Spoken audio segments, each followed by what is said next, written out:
17-year-old schoolgirl from Benue State who died on October 17, 2018, after allegedly suffering years of sexual assault that left her with viscovaginal fistula, a severe medical... These people are not remorseful. They don't care. They are even saying that, how are we, like, what audacity for us to come outside and open our mouth to call their name. They are not sorry. They are not sorry for what they did to my sister. A whole full human being. Wasted. He said nobody should ask. When I was 8, the son started sleeping with me. Then when the sister caught him, the sister then reported him to the father. Then the father scolded at him, and that was when the father started. Wonderful followers and subscribers of Holy Ghost, and I hope this video finds you well. All right, this is the very first video I'm going to be doing about this Ochanya girl. Actually, I get to know about the story recently, and it's been trending online. So I decided not to be too quick to delve into this topic. I should, take my time to do some background check and gather some facts. Now, we are going to be hearing from a sister, okay? We're going to be hearing from a sister. This sister is going to be talking in this video. But before then, for the sake, for the benefit of those who are not, who don't have knowledge of the case, okay? Let me play back the tape. Ochanya is a girl who was born in 2005. Born into, a poor family. And when she was 7, she moved to her aunt's house, okay? And while she was in her aunt's house, this video I'm doing is a very sensitive one. It's very sensitive because it's a man that we are talking about here. There was this time I posted a video here, sometime June 11th, that had to do with a mother and a child and everything. So the lady snapped with the child in a way that was not palatable. Facebook gave my page 3 months restriction for it. So I'm very careful, and I'm going to try. I never wanted to do this topic on it because you have to do it in minor, but it's too sensitive for me to ignore. So I'm going to try to coin some of my words, okay? Please follow me as I follow God, all right? Now, while she was 7, she moved to her aunt's house. While she was there, the cousin now, okay, was the son who was already in university, was messing her up. Do you understand? Not only with all this kind of maybe just play, no, it penetrate the girl. Now you understand? Yeah, it penetrate her at 7. A university boy, they penetrate the girl. So in the course of this, one day the father was a lecturer. Who is a lecturer? I don't even say lecturer. Get to know. Let's assume as a father, right? Let's assume as a father. Okay, let me not die. Let me just take it one after the other. You get to know. Rather than stopping it, he also joined the son and started doing the same thing. He called it do to Peking. Cannot use good English. I don't need one of my pay. He called it enter the Peking, just like the son. For till she was 13 before she died. So from age 7, 8, 9, 10, 11, 12, a good 6 years. Father, son, a university student, and the father, they enter this Peking. So I can imagine, because she was under their custody every day. I'll take her to study the girl. Number 1, 7 years old Peking. Let us assume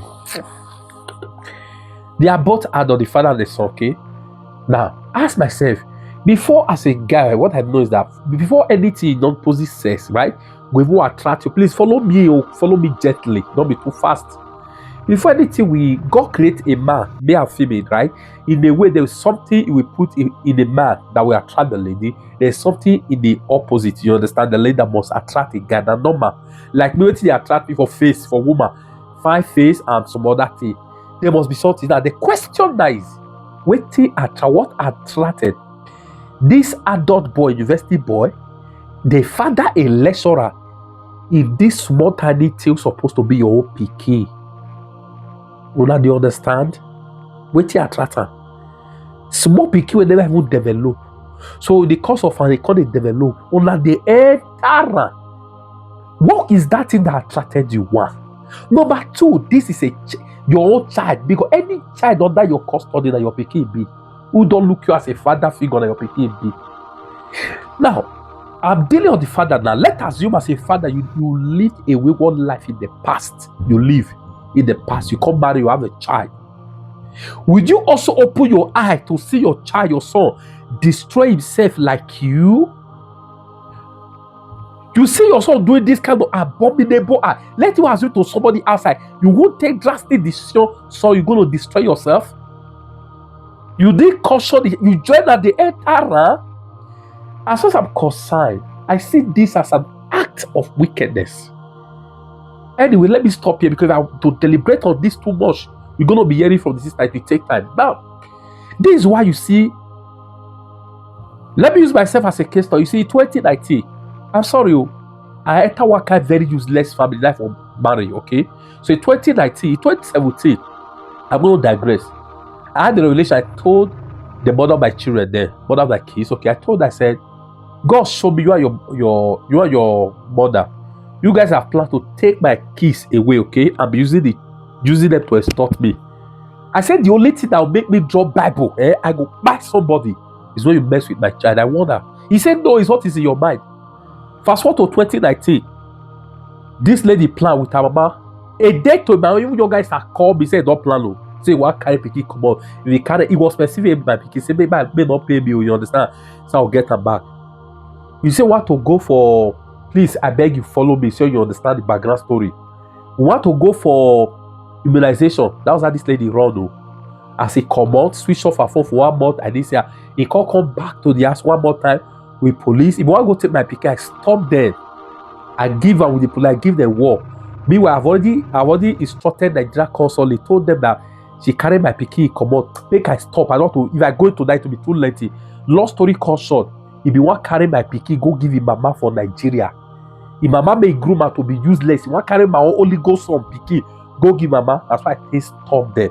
Do you understand saying that? So in some of this evil act of Nigeria, because about look at picky, woman will not be responsible from being responsible family. Because they also take her to a country of lawlessness. I stop her.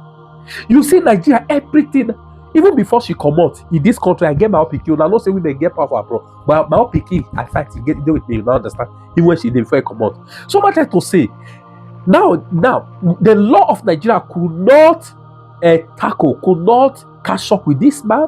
They went to court. When he was arrested after 4 months, he was released. Said there's no enough proof. The boy, it was not prosecuted. See, no matter what, I pray they come across this video. Justice must prevail for Ochanya. That girl, you know, if you go like that. The girl who spoke. Okay, let me stop here. Let's take a listen at the sister.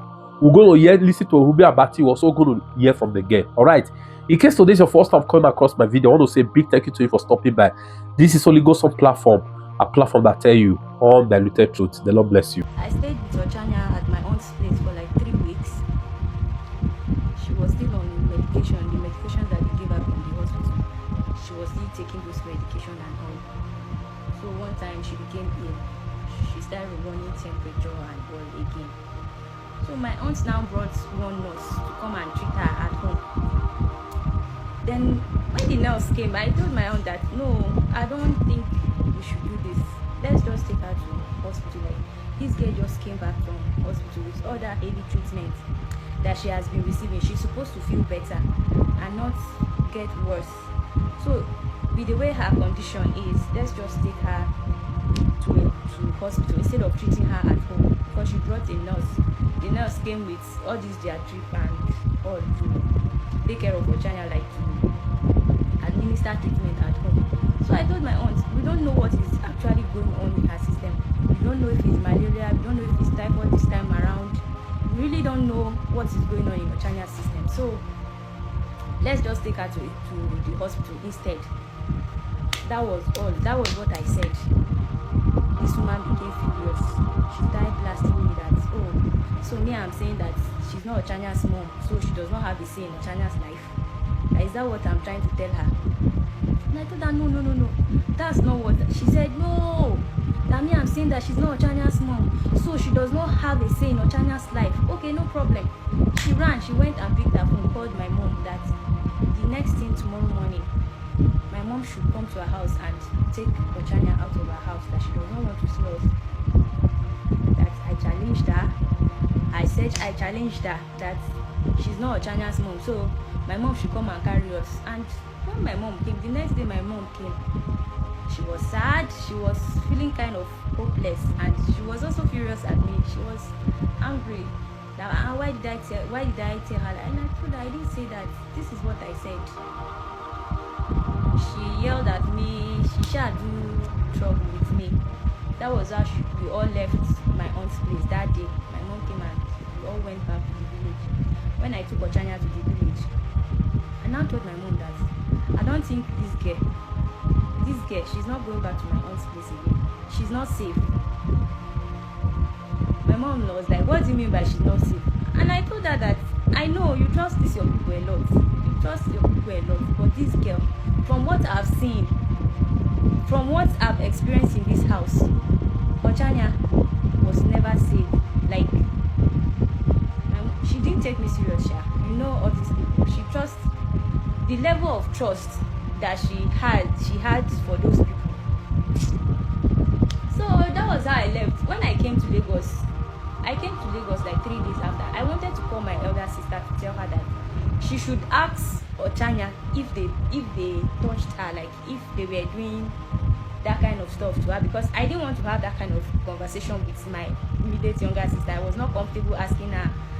Plus, I might be the troublemaker. So I said, okay, I will talk to my sister. Once I get to Lagos, I'll call my sister to ask Ochanya if they had ever done something like that to her, because I saw the whole treatment they were giving me and her. I knew something wasn't right. I felt it. So when I came to Lagos, before I could settle in, when I got to Lagos, I think 3 days later, to call my sister to tell her to question Ochanya. One evening I was at work, my mom called me and she was crying. The woman was crying so bad that I thought maybe Ochanya had died at that time.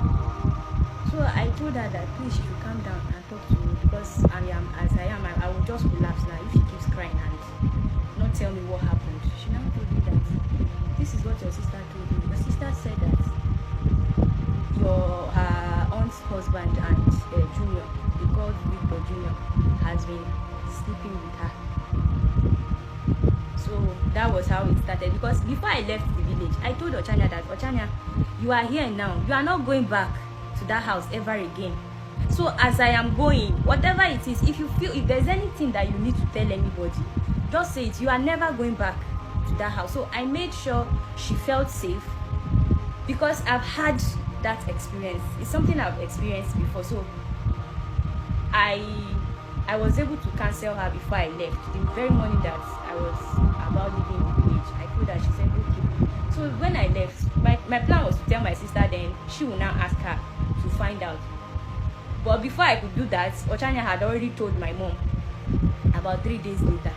So when my mom called me, I said, oh, what are we going to do? You just have to get people and go and confront your sister. She's your sister. You are the one that will confront her. Go and ask her, go and find out from her if what Ochanya said is true. So that was how she took people. She took some of my uncles, some of her relatives, and they went to my aunt's place to go and confirm what Ochanya said. So she said they went there. Ochanya went with them.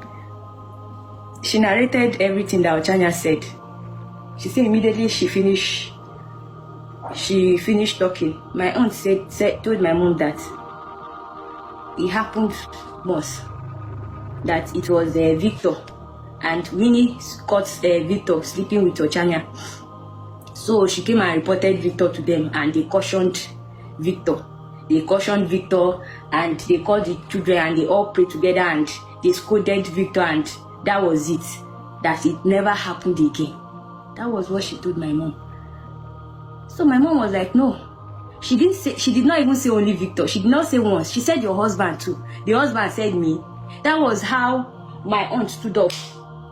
She don't tie wrapper, begin the para for my mom. She started talking to my mom that, like, what gave you the mind, the audacity to come here and tell me that my husband and my son is sleeping with your daughter? I told you that this thing happened once and you are saying that I'm lying.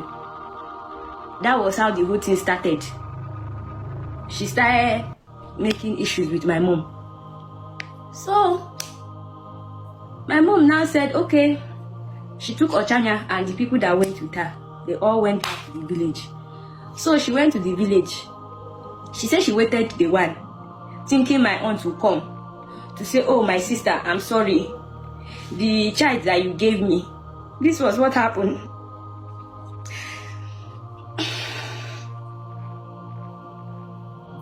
She said she was waiting for her. She waited for her to come and say and explain to her what really happened to Ochanya. But my aunt, she did not go. She was even angry that why would my mom even bother to ask or say that kind of a thing. So my mom now called my brother, the eldest brother in Abuja. She called him and explained everything to my brother that this is the situation. That was how the whole problem started. And that my brother, that one, he does not like trouble. He's a very gentle and quiet human being. But when it comes to injustice, it was my brother that involved Napti. He called the police and they arrested the husband. Immediately they arrest the man. Now so the son run. He has been hiding since then. Then Ochanya was still alive when they arrested the man.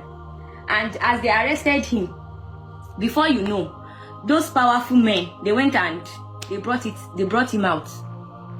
He was supposed to be in custody for questioning and they didn't allow any of that to take place. They went and they brought him out sharp because they had all the connection and everything they think they need. So they brought him out. All this while that they took the case to court. Ochanya and my mom, they were going from the village to Makurdi, going here and there. In fact, they would have finished that case before Ochanya died, but they were dragging the issue until Ochanya died. So that was what happened. We were never aware. My mom used to visit Ochanya almost every 5 days. She used to visit her. But when she visits, the people, they are always around. So, and I know that there's no way she would have even told my mom. Because that kind of thing, how do you tell? I know very well that in her mind, she knew that nobody would believe her. Because of the way my mom worshipped these people, the way she talks about them. So there was no way she could have summoned that courage to tell her. She didn't say it. And I believe that it was because of that counsel that I gave Ochanya that made her summon that courage to open her mouth. So if not that I took Ochanya from my aunt's place, she would have died. Nobody would have known what killed my sister. So that was how we got to know. Some people are saying that Ochanya told us that she was being abused. Yes, we left her there. We never knew. And the moment we knew, we took action. We were the one that brought this thing to the public. See, the amount of battle that we fought and that we are still fighting.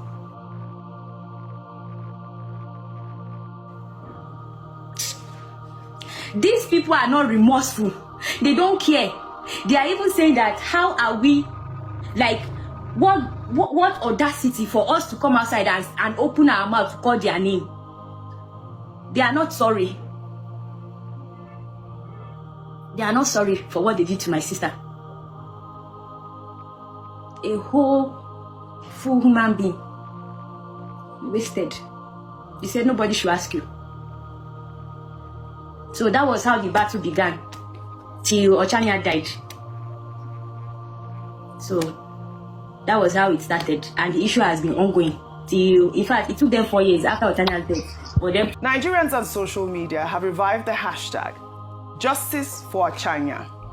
In the wake of the 7th anniversary of the death of Ochanya Elizabeth Ogbanje, the 13-year-old schoolgirl from Benue State who died on October 17, 2018, after allegedly suffering years of sexual assault that left her with viscovaginal fistula, a severe medical condition. Well, before her death, Ochanya narrated how she endured 5 years of continuous abuse by her uncle, Andrew Ogbuja, and his son, Victor Ogbuja, while living with them. The Benue State High Court in April 2022 acquitted her uncle, Andrew Ogbuja, of raping, accusing and causing her death, citing lack of DNA evidence and contradictory autopsy reports. However, on the same day, the Federal High Court convicted his wife for negligence and sentenced her to 5 months in prison for failing to protect the child. Her son, Victor Ogbuja, reportedly fled before arrest and remains at large and is said to be pursuing a music career in Lagos. There's no statute of limitation with regard to criminal cases. Rape is a criminal case, felony, under the laws of Nigeria. I think section 256. But the problem is how you provide the evidence. The Edward Ogbuja, I think that's the Andrew Ogbuja. He was able to escape because they said the case could not be proven beyond reasonable doubt. For more than 20 years, civil society groups have been arguing that section of the Evidence Act has to be reviewed because the Evidence Act in Nigeria, with regard to rape, talks about proof. Yes. And the proof is so embarrassing. They will have to say you come and prove penetration, that the person escaped into the internal anatomy of the female Homo sapien beyond the labia majora. Who is going to prove that? How are you going to prove that? Section 211 of the Evidence Act also says, look, the accused person can interrogate the victim to defend her conduct. Yes. Not to say that she's the one who has been enticing them. That's the madness that you have in the law. We have to take a second look at that. We have to take a second look at how to enforce the Violence Against Persons Prohibition Act. We have to take a look at the Child Rights Act and its proper enforcement. It's because all of that, is not in place. Right. That's why you will have the criminals, the accused persons, that's the proper word. That's the man himself and the son. That's why they could escape. Right. And it's the woman that will get the lighter sentence of 5 months that she was negligent. Thank you for that. Well, I hope that this case will set a precedent. Justice for Ochanya.